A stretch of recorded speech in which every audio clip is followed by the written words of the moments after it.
The sound of fabric tearing echoed across the stage, followed by a collective gasp from the audience. Under the blinding lights of the local community hall, Madison's blouse was ripped apart by the hands of two jeering boys who had forced their way up during the live event. For a moment, silence thickened the air, broken only by the cruel laughter of the bullies as Madison clutched herself in shock humiliation, burning hotter than the stage lights above her. Madison Carter, 24, had always believed in keeping her composure.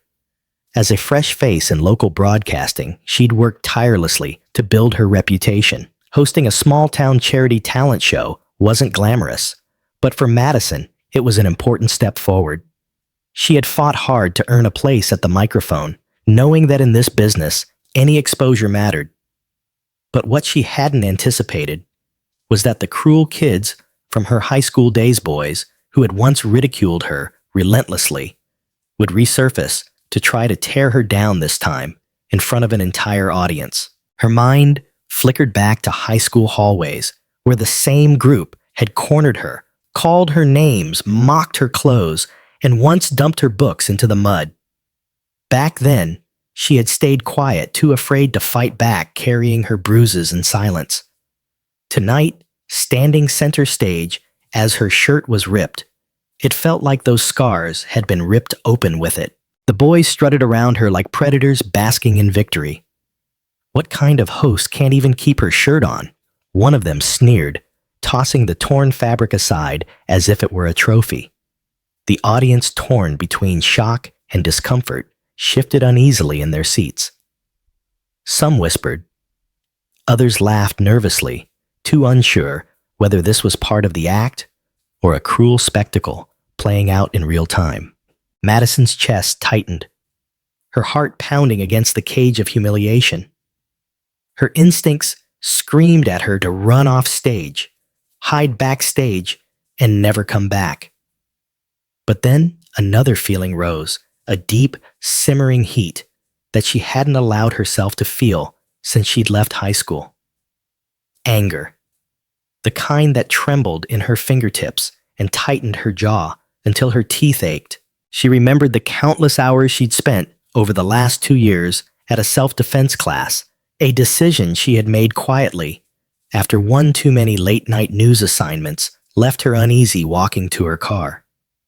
Madison had never spoken of it to anyone, but she had practiced tirelessly stances, strikes, kicks, precision.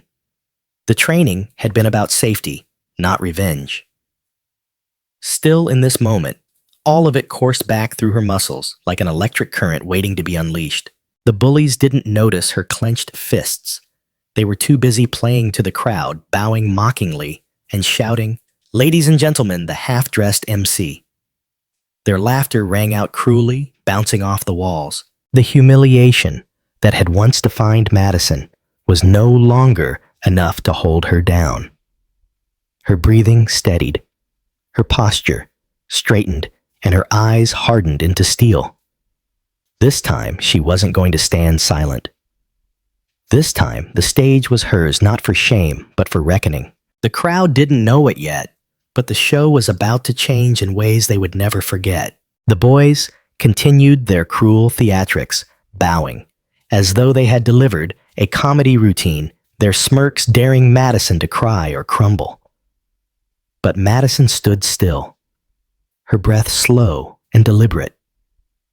Her eyes locked on them with a steadiness that made even a few people in the front row notice. Something in her posture had shifted, an invisible current humming through her frame that hadn't been there moments before. Her fingers curled into her palm nails, pressing into her skin, grounding her in the heat of her anger. Every flashback from high school played like a cruel highlight reel. The locker they had shoved her into, the humiliating notes left taped to her desk, the way they laughed when she once spilled her lunch tray in the cafeteria.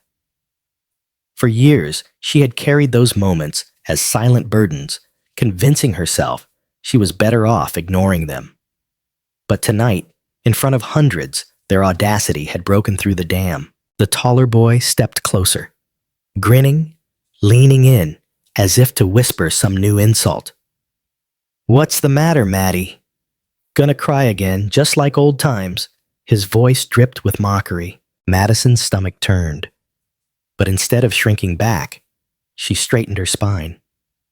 The echo of her self-defense instructor's words rang clear. Stand your ground. Control your breath. Your strength is in your timing. Her hand twitched at her side, not from nerves, but from muscle memory.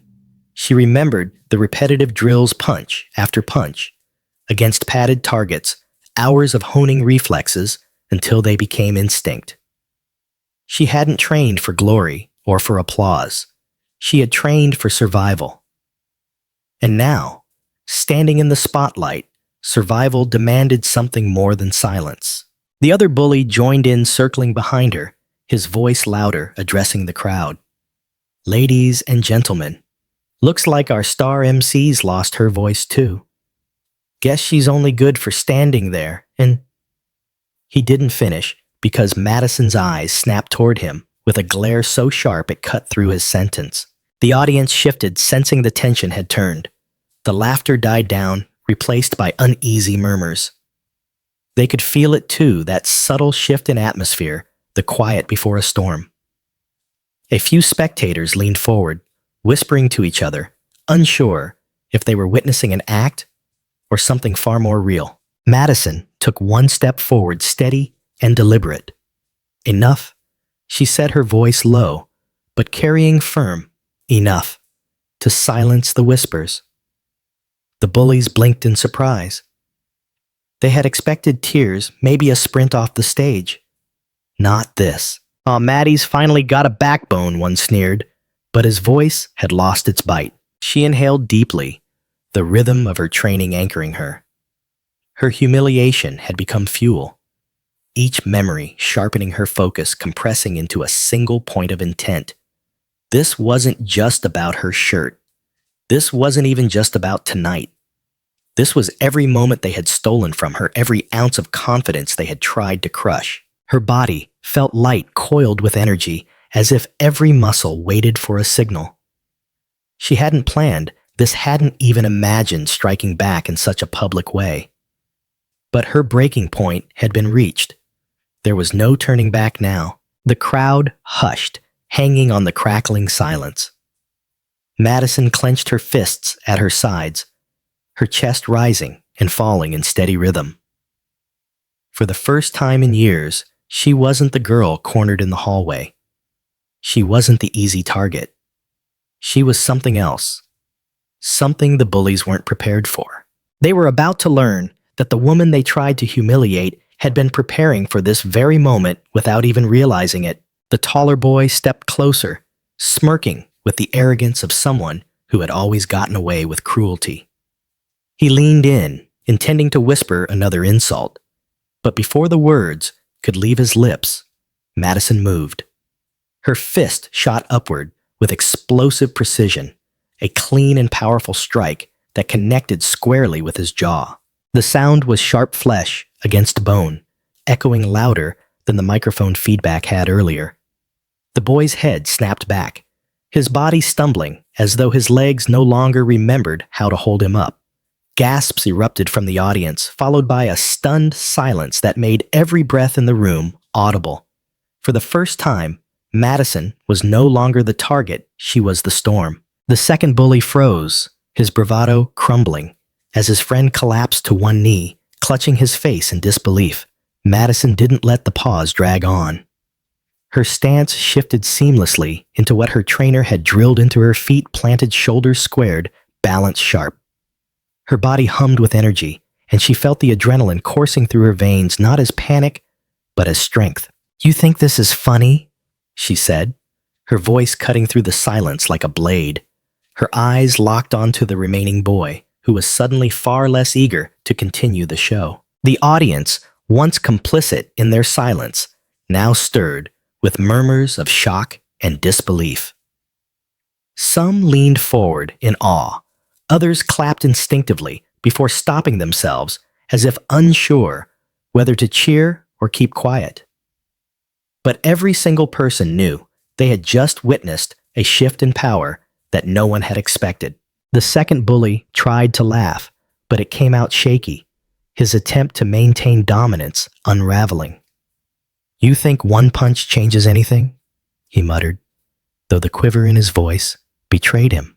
Madison stepped toward him, her presence radiating a confidence that had been buried deep, but was now undeniable. "One punch is enough," she replied coldly, "to remind you I'm not the same girl you bullied." The boy's eyes darted nervously, his smirk faltering. He glanced at his fallen friend, still groaning on the floor, and then at the audience, whose expressions were no longer filled with amusement, but with judgment. His arrogance shrank with every heartbeat. The memory of her training surged back her instructor's constant refrain. "Power isn't just in the strike. It's in the control afterward." Madison didn't need to swing again.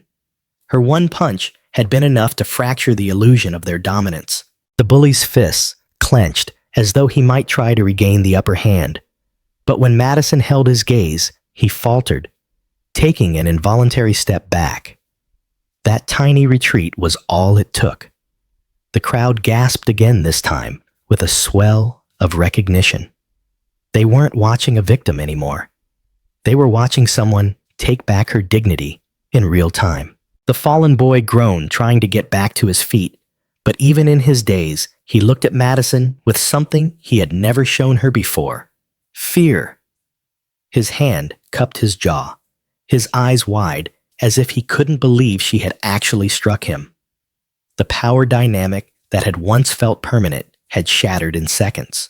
Madison held her ground, breathing steadily, the energy still alive in her veins. She had no script for what came next, no plan for the aftermath. But it didn't matter. In that single act of defiance, she had rewritten the story, not just for herself, but for everyone watching. The girl they had tried to humiliate had become the one they couldn't forget, and the bullies who had thrived on cruelty now found themselves cornered by the one thing they had never expected: her strength. The hall was electric, buzzing with disbelief and awe. Madison stood tall at the center of the stage, her chest rising and falling as she steadied her breath. The taller boy, still clutching his jaw, scrambled backward on hands and knees, his bravado completely stripped away. The other bully, the one who had circled her like a predator only minutes ago, now looked as though he had seen a ghost. The roles had reversed so suddenly that the audience could hardly process what they were witnessing. For years, Madison had been the quiet one, the easy target, the girl who never fought back. Tonight, in front of an entire town, she had unleashed the truth. She was not the girl they remembered. She was a woman who had grown stronger, who had fought her way past doubt, who had trained for nights just like this, though she had never expected it to come so publicly. The second bully tried to save face, his voice cracking as he forced a laugh. She sucker punched him, that's all. Anyone could do that. His words lacked conviction, and the audience didn't buy it. A chorus of boos erupted from the crowd, louder and sharper this time, as if the dam of silence had finally broken. People shouted, some rising from their seats, calling for security, calling the boys cowards. Madison didn't flinch. She kept her eyes on the bully in front of her, her gaze as steady as the steel grip of her fists. "You're done humiliating me," she said, her voice carrying across the hall without the need for a microphone. "You're done humiliating anyone." The words struck harder than her punchy had. The boy swallowed his Adam's apple, bobbing nervously as he realized there was no way out of this without losing the reputation he clung to. But reputation meant little now. The crowd had already turned against him. From the side of the stage, 2 security guards finally rushed forward, their presence a little late, but no less significant. The audience cheered at the sight of authority stepping in, but Madison didn't step back. She stood her ground, letting the guards move past her to corral the bullies. The taller boy groaned as they pulled him to his feet, his swollen jaw already darkening with the bruise that would remind him of this night. His friend squirmed against the guard's grip, shouting weak excuses about how it was just a joke, But the audience wasn't listening anymore. What they saw was Madison's shirt torn, but unbowed, standing stronger than ever. Applause started in the back rows, hesitant at first, then growing louder, rolling forward like a wave, until the entire hall thundered with claps and cheers. The very same people who had sat in uneasy silence minutes ago were now on their feet, honoring the courage they had just witnessed. Madison's throat tightened, her eyes stinging not from humiliation this time, but from relief. For so long, she had carried the weight of their cruelty in silence. Tonight, she had finally shed it. She didn't need to gloat, didn't need to shout. The truth of what had just happened spoke for itself. The guards dragged the bullies out their protests, drowned beneath the roar of applause. The boys, who had once controlled every room with their sneers and taunts, were now nothing more than disgraced shadows, shrinking against the light of Madison's strength. She straightened her shoulders, lifted her chin, and faced the audience. The microphone lay forgotten on the floor, but she didn't need it. Her presence alone commanded the room. For the first time in her life, she wasn't just surviving humiliation, she was rewriting it. And in that moment, Madison knew she hadn't just defended herself.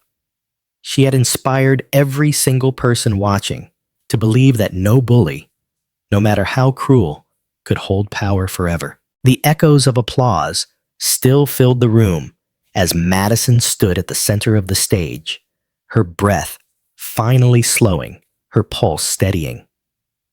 The guards had escorted the bullies out, their once taunting voices reduced to muttered curses, muffled by the slamming of the exit doors. For the first time in her life, Madison felt taller than the stage itself, her presence looming larger than the lights, larger than the humiliation they had tried to force on her. But as the cheers gradually subsided, the weight of the moment sank deeper into her chest. She hadn't just defended herself. She had stood up for every quiet, silent person in the crowd who had once been too scared to fight back. Madison could see it in their faces, the young girl in the second row clutching her mother's hand with wide eyes, the older man nodding solemnly, the students whispering in awe. Every single one of them had witnessed more than a confrontation. They had seen courage in action. Her shirt hung loosely torn at the shoulder, exposing the cruelty she had endured, but she didn't cover it. She let it stand as proof, as evidence of what she had faced and conquered. The host, from backstage, a middle-aged man with thinning hair, hurried toward her with a jacket. His voice was low, but reverent. "Here, Madison. Take this. You don't have to say anything if you don't want to." But Madison shook her head. She didn't want to retreat now. She had been silent for too long. Carefully, she picked the microphone up from the floor. The crowd hushed instantly, their eyes fixed on her waiting. Her voice wavered, at first soft but clear. "All my life, people like them thought they could define me. They thought silence meant weakness. But tonight, I remembered something I should have known all along. I get to choose who I am." The audience erupted into cheers again, but she raised a hand asking for quiet. Her tone steadied each word sharper than the last. "Those boys tried to humiliate me just like they used to. But the difference is, I'm not that girl anymore. None of us are who we used to be. We all get to grow stronger." A standing ovation thundered through the room, echoing in her bones. Madison felt tears sting her eyes, but they weren't tears of shame. They were tears of release, of triumph, of finally letting go of the weight that had followed her for years. As the clapping carried on, Madison realized she had taken back more than just her dignity. She had reclaimed the stage, her voice, her story. She hadn't been broken. She had been reforged. And the bullies, who once thrived on power, had been left with nothing but the memory of the moment their dominance shattered in front of everyone. Backstage later, away from the lights, Madison sat quietly holding the jacket around her shoulders. For the first time in years, she felt light. She knew whispers would spread. Videos would circulate online, the story retold in countless ways. But no matter how people framed it, the truth remained simple. She had stood her ground. And for Madison, that truth was enough. Life has a way of testing us when we least expect it. Madison's story reminds us that silence is not the same as weakness, and humiliation does not define who we are. Strength often hides quietly within us, waiting for the right moment to rise. When faced with cruelty, we may not always choose the time or place to respond, but we can always choose courage over fear. Bullies thrive on power only as long as it is given to them. Take it back. Stand tall. And remember, dignity reclaimed in the face of cruelty shines brighter than any spotlight.